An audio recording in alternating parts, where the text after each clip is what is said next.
Eagle எலக்ட்ரானிக்ஸின் AC மேலா. AC வாங்கினால் 3-seater sofa free. Eagle electronics.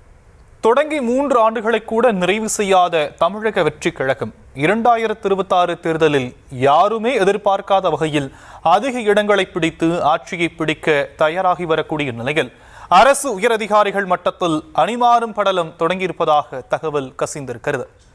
மக்களின் பெரும் எதிர்பார்ப்புக்கு மத்தியில் தமிழ்நாட்டில் ஆட்சியை பிடித்திருக்கும் விஜய்க்கு அதிகாரிகள் யார் யார் என அடையாளம் கண்டு ஆட்சியை வழிநடத்த வேண்டிய கட்டாயமும் ஏற்பட்டிருக்கிறது. ஆட்சி அமைக்கும் விஜய்க்கு முன்பாக இருக்கக்கூடிய நிர்வாக சவால்கள் என்ன, சவால்களை சாதகமாக மாற்றுவது எப்படி என்பதை இப்போது பார்க்கலாம். எல்லா அரசியல்வாதியும் அறிவாளியும் கிடையாது, எல்லா சினிமாக்காரனும் முட்டாளும் கிடையாது. யாருமே எதிர்பார்க்காத வகையில் அரசியலுக்கு வந்து 2.5 ஆண்டுகள் ஆன விஜய்க்கு ஆட்சியை தூக்கி கொடுத்திருக்கிறது தமிழ்நாடு. 75 வருட கட்சி 50 வருட கட்சியை பின்னுக்கு தள்ளி பெருவாரியான வாக்கு சதவீதத்தை பெற்று தனிப்பெரும் கட்சியாக உருவெடுத்துள்ளது.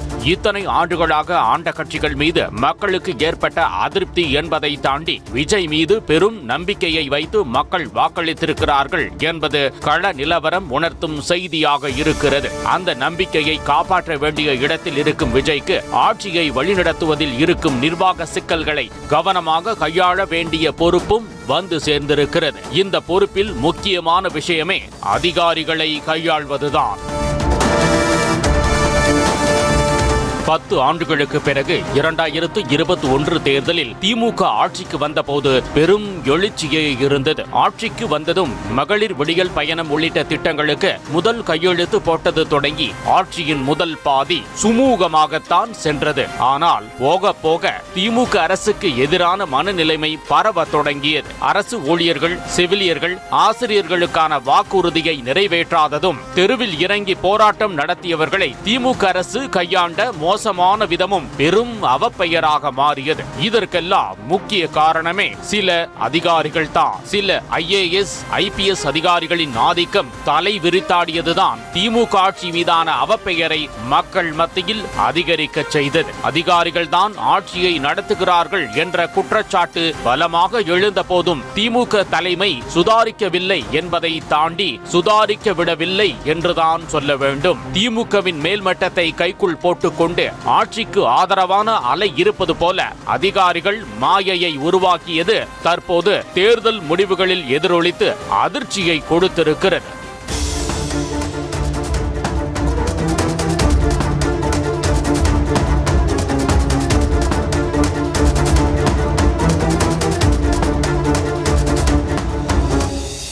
திமுக ஆட்சி வீழ்ந்ததற்கு முக்கிய காரணமே சட்டம் ஒழுங்கு பிரச்சனை தான். கிராமங்கள் வரை ஊடுருவிய போதைப் பொருள் நடமாட்டம், அதனால் நிகழ்ந்த பாலியல் குற்றங்கள் என தினம் தினம் செய்திகள் வந்த போதும் காவல்துறை, உளவுத்துறையை கட்டுப்பாட்டில் வைத்திருந்த சில DGP, ADGP, IG மட்டத்திலான அதிகாரிகள் கனவு உலகத்திலேயே திமுக மேலிடத்தை வைத்திருந்தனர். ஸ்ரீமதி மரணத்தில் நிகழ்ந்த கலவரம், கள்ளக்குறிச்சி கள்ளச்சாராய மரணம், அஜித்குமார் லாக்அப் மரணம், கரூரில் 41 பேர் பலியான சம்பவத்தில் பாதுகாப்பு குறைபாடு, AR ரகுமான் இசை நிகழ்ச்சியில் முதல்வரின் கான்வாய் போக்குவரத்து நெரிசலில் சிக்கியது, ரெகுலர் DGPயை நியமனம் செய்யாமல் காலம் தாழ்த்தியது என பல விஷயங்களில் காவல்துறையின் மேல்மட்ட அதிகாரிகள் கோட்டை விட்டு திமுகவுக்கு அவப்பெயரை தேடி தந்தனர் என்பதை யாரும் மறுக்க முடியாது. காவல்துறை அதிகாரிகள் தான் இப்படி என்றால் IAS அதிகாரிகள் சிலர் கிட்டத்தட்ட ஈவன் மேனேஜ்மெண்ட் போல ஆட்சியை நடத்தி கொண்டிருந்ததும் கடுமையான பின் விளைவுகளை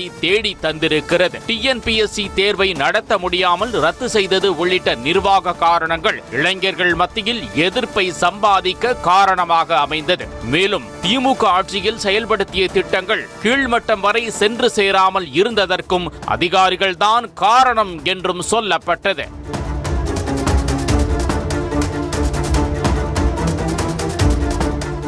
ஆட்சி மாற்றம் ஏற்பட்டுள்ள நிலையில் திமுக ஆட்சி வீழ்த்தப்பட்டதற்கு காரணமாக இருந்த சில IAS மற்றும் IPS அதிகாரிகள் தாவேக தலைவர் விஜய் தரப்பிற்கு காய் நகர்த்த தொடங்கி இருக்கிறார்களாம். ஆட்சி நிர்வாகத்தில் முக்கிய பொறுப்புக்கு வரும் வகையில் தற்போதே சில அதிகாரிகள் அணிமாறும் படலத்தை தொடங்கி இருப்பதாக சொல்கிறார்கள். தங்களுக்கு தெரிந்த வழிகளில் காய் நகர்த்தி தாவேகவின் மேல்மட்டத்தை நம்ப வைக்கும் வேலைகளில் ஈடுபட அந்த அதிகாரிகள் தொடங்கி இருப்பதாக சொல்லப்படுகிறது. குற்ற குற்றச்சாட்டுக்கு உள்ளான அதிகாரிகளே கூடு விட்டு கூடு பாய்வது போல தாவேக தலைவர் விஜயை சந்திக்க நேரம் கேட்டு நீலாங்கரை இல்லத்தில் முகாமிட தொடங்கியிருக்கிறார்களாம். திமுக ஆட்சியில் ஏகபோக பதவி அதிகாரத்தை அனுபவித்த அதிகாரிகள் அரசியல்வாதிகளைப் போல தற்போது தாவேக ஆட்சியிலும் அதிகாரம் செலுத்த வேண்டும் என அணி மாற தீவிரம் காட்டி வருகிறார்களாம்.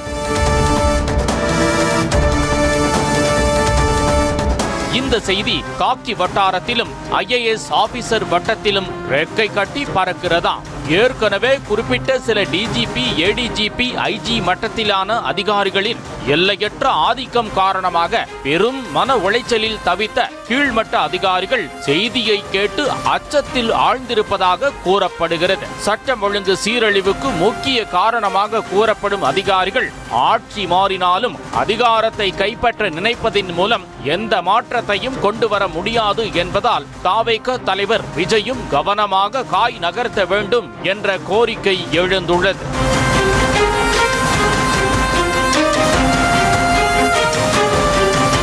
மக்கள் தேர்ந்தெடுத்த பிரதிநிதிகள் ஆட்சிக்கு வந்தாலும் அதிகாரிகள் தான் திட்டங்களை செயல்படுத்த வேண்டிய இடத்தில் இருக்கிறார்கள். ஆகையால் தாவேக தலைமையிலான ஆட்சியில் எந்தெந்த அதிகாரிகளுக்கு முக்கியத்துவம் கொடுக்க வேண்டும், யார் யாரை எங்கே வைக்க வேண்டும், நேர்மையான அதிகாரிகளை எப்படி பயன்படுத்துவது என்பதை தாவேக தலைவர் விஜய் கவனமாக கையாள வேண்டும் என்ற எதிர்பார்ப்பு ஏற்பட்டுள்ளது.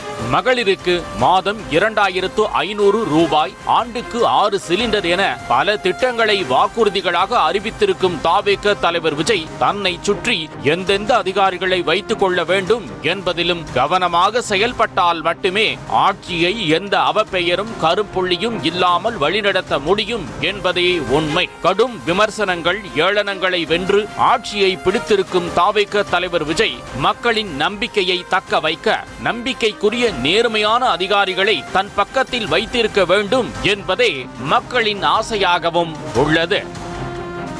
ஈகிள் எலக்ட்ரானிக்ஸின் AC மேலா. AC வாங்கினால் 3 seater sofa free. Eagle electronics.